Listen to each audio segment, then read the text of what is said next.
नमस्कार, मैं सुधीर चौधरी और आप देख रहे हैं सीटी रिपोर्ट। तो आइए बात करते हैं आज के मुख्य समाचार में। देश भर की तमाम बड़ी खबरों पर नजर डालते हैं। इससे पहले आप हमें कमेंट में जरूर बताएं कि आप ये वीडियो कहां से देख रहे हैं। अगर आपने अभी तक इस वीडियो को लाइक नहीं किया तो लाइक करके चैनल को सब्सक्राइब जरूर करें। ट्रंप ने ईरान पर सीधा हवाई हमला शुरू किया। अमेरिकी F-35 फाइटर जेट्स ने तेहरान के 8 मिलिट्री बेस पर बमबारी की। ईरान ने जवाब में इजराइल पर 80 बैलिस्टिक मिसाइल लॉन्च की। ईरान में अमेरिकी हमले के बाद 500 प्लस मौतें। तेहरान में रिवॉल्यूशनरी गार्ड्स ने प्रदर्शनकारियों पर टैंक से फायरिंग की। ट्रंप ने कहा, ईरान अब खत्म हो जाएगा। तेल की कीमतें 25% बढ़ी। ईरान ने अमेरिकी नौसेना के 2 जहाजों पर ड्रोन अटैक किया। 70 अमेरिकी नौसैनिक मारे गए। पेंटागन ने इमरजेंसी घोषित की। ट्रंप ने फुल स्केल वॉर का ऐलान किया। पाकिस्तान ने LOC पर आज रात 10 ड्रोन और 5 मोर्टार हमले किए। भारतीय सेना ने 8 ड्रोन डाउन किए। मणिपुर में आज सुबह 18 मौतें। इम्फाल में आर्मी कैंप पर ग्रेनेड अटैक। कर्फ्यू अनिश्चितकालीन सेना ने 5000 अतिरिक्त जवान तैनात किए। ममता बनर्जी ने दिल्ली मार्च में 80,000 लोगों को संबोधित किया। बोली, SR से 2.8 करोड़ नाम हटाए गए। ये चुनाव चोरी है। TMC कार्यकर्ता सुप्रीम कोर्ट जा रहे हैं। राहुल गांधी ने पटना में कहा, मोदी नीतीश गठबंधन बिहार की जनता को लूट रहा है। योगी आदित्यनाथ ने लखनऊ में कहा, यूपी 2026 तक 3.5 करोड़ नई नौकरियां देगा। अमित शाह ने बंगाल में रैली में कहा, 2026 में TMC का अंत हो जाएगा। घुसपैठ रोकने के लिए नया कानून लाएंगे। TMC ने पलटवार किया। तेजस्वी यादव ने पटना में कहा, नीतीश अब भाजपा के कठपुतली है। नीतीश कुमार ने बिहार में नई स्वास्थ्य योजना लॉन्च की। 2026 तक हर जिले में AI हॉस्पिटल। मोदी ने आज X पर पोस्ट किया, भारत 2026 में दुनिया की तीसरी सबसे बड़ी अर्थव्यवस्था बनेगा। राहुल ने कहा, यह सिर्फ सपना है। ट्रंप ने ईरान पर नए प्रतिबंध लगाए। भारत के ईरान तेल आयात पर 70% टैरिफ की धमकी।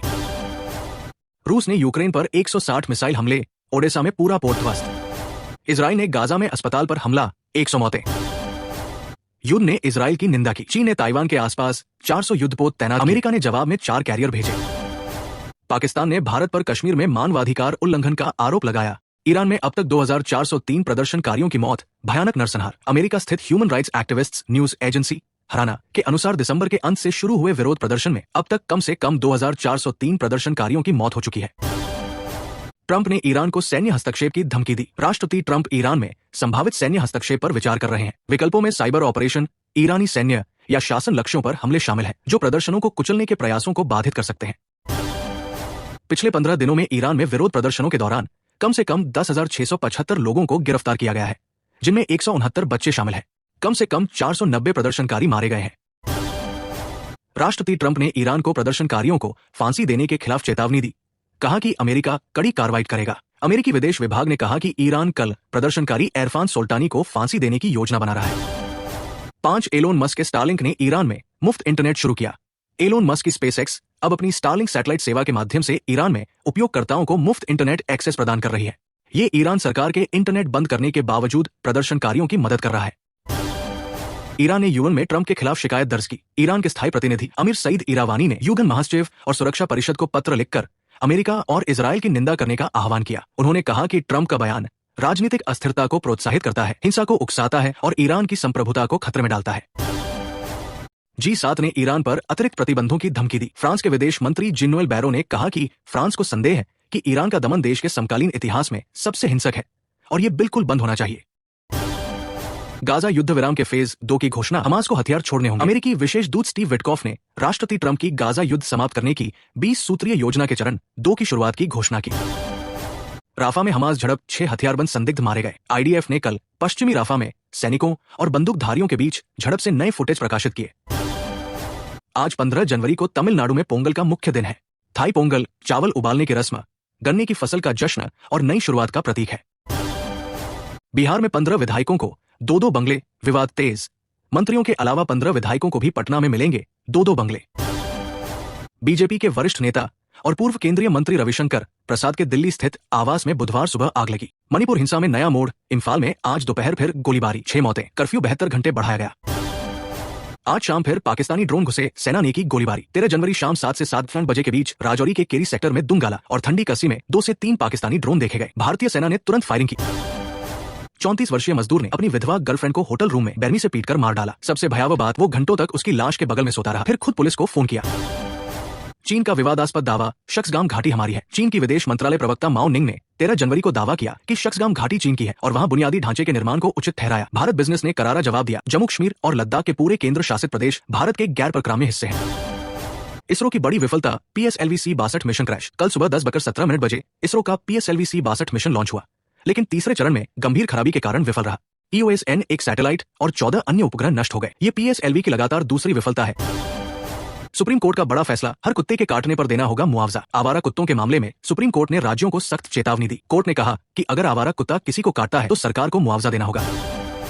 ब्लिंकिट, स्विगी, जोमैटो ने 10 मिनट डिलीवरी बंद की, गिग वर्कर्स की जीत। ब्लिंकिट, ज़ेप्टो, स्विगी, जोमैटो ने गिग वर्कर्स की सुरक्षा चिंताओं के बाद केंद्र के हस्तक्षेप पर 10 मिनट डिलीवरी सेवा बंद करने का फैसला किया। डिलीवरी बॉयज की सुरक्षा को प्राथमिकता दी गई। महाराष्ट्र में लाड़की बहन योजना फ्रीज, चुनाव से पहले बड़ा विवाद। महाराष्ट्र में लाड़की बहन योजना के पैसों पर BMC चुनाव से पहले रोक लगाई गई। चुनाव आयोग ने आचार संहिता का हवाला देते हुए ये कदम उठाया। लाखों महिलाएं प्रभावित। ट्रंप ने क्यूबा को खुली धमकी दी कि अब न तेल मिलेगा न पैसा। अमेरिका क्यूबा संबंध तनावपूर्ण हो गए हैं। ईरान में विरोध प्रदर्शन चरम पर, तेहरान में 300+ मौतें। ट्रंप ने कहा हम सैन्य मदद भेज सकते हैं। ट्रंप ने ईरान को 72 घंटे का अल्टीमेटम दिया। ट्रूथ सोशल पर लिखा, अब समय खत्म हो रहा है। चीन ने ताइवान के आसपास 220 युद्धपोतों का अभ्यास किया। ट्रंप ने क्यूबा को खुली धमकी दी कि अब न तेल मिलेगा न पैसा। अमेरिका क्यूबा संबंध तनावपूर्ण हो गए हैं। रूस ने यूक्रेन पर 80 मिसाइल हमले, 100 मौतें। इजराइल ने गाजा में नया ऑपरेशन, हमास ने जवाबी हमले की धमकी। बांग्लादेश में अल्पसंख्यकों पर हमले जारी है। भारत ने इस मुद्दे को अंतर्राष्ट्रीय स्तर पर उठाने का फैसला किया है। मजमूदी शिखर सम्मेलन, भारत जर्मनी रणनीतिक साझेदारी के गुणात्मक उन्नयन को चिन्हित करता है, जो व्यापार से आगे बढ़कर रक्षा, विनिर्माण जैसे रणनीतिक क्षेत्रों को शामिल करता है। सेमीकंडक्टर पारिस्थितिकी तंत्र साझेदारी, महत्वपूर्ण खनिज सहयोग, इंडो जर्मन डिजिटल संवादकारी योजना 2026 से 27 और दूरसंचार पर समझौते पर हस्ताक्षर किए गए। पूंछ में 2 महीने के लिए ट्रैकिंग कैंपिंग बैन, सुरक्षा अलर्ट। पूंछ जिले के उच्च ऊंचाई वाले क्षेत्रों में सभी प्रकार की ट्रैकिंग, हाइकिंग और कैंपिंग गतिविधियों पर 13 जनवरी से तुरंत प्रभाव से 2 महीने के लिए प्रतिबंध लगा दिया गया है। यूपी सर से 3.5 करोड़ नाम हटे, विपक्ष ने सुप्रीम कोर्ट जाने की तैयारी।